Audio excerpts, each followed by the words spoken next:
she continued, "but I do know what a difference it makes to know you're among friends.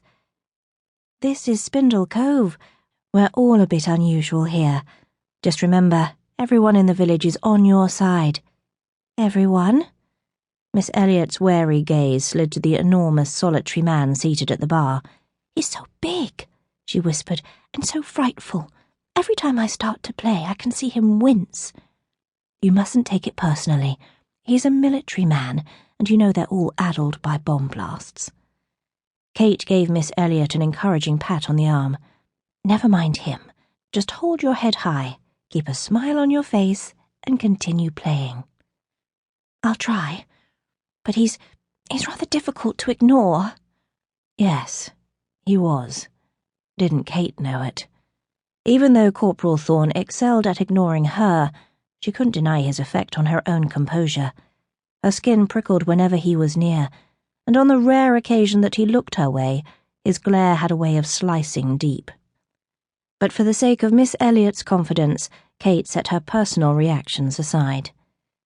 "Chin high," she quietly reminded Miss Elliot and herself.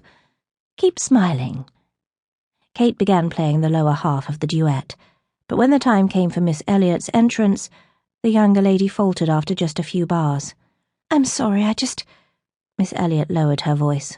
"Did he wince again?" "No, worse," she moaned. "This time, he shuddered." With a little gasp of indignation, Kate craned her neck to view the bar. "No, he didn't." Miss Elliot nodded. "He did. It was terrible." That sealed it. For him to ignore her pupils was one thing. Wincing was another, but there was no excuse for shuddering. Shuddering was beyond the pale.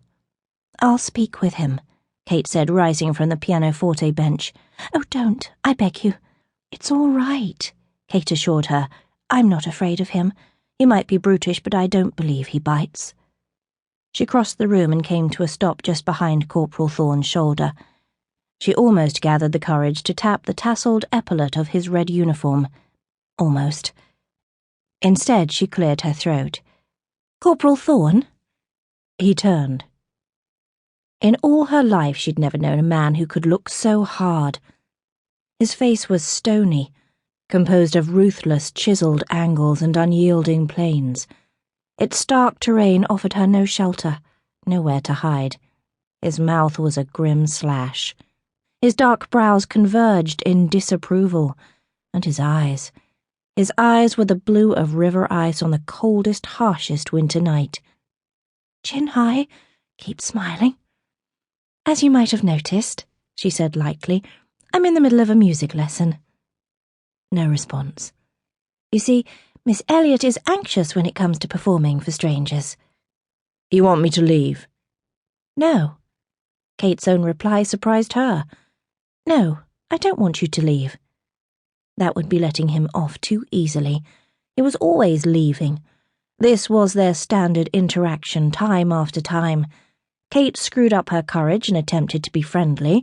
He always found some excuse to promptly leave the room. It was a ridiculous game, and she was weary of it. "I'm not asking you to leave," she said. "Miss Elliot needs practice. She and I are going to play a duet. I'm inviting you to lend us your attention." He stared at her. Kate was accustomed to awkward eye contact. Whenever she made new acquaintances, she became painfully aware that people saw only the bold port wine splash on her temple. For years she tried to obscure her birthmark with wide-brimmed bonnets or artfully arranged ringlets of hair. To no avail. People always stared straight past them. She'd learned to ignore the initial hurt.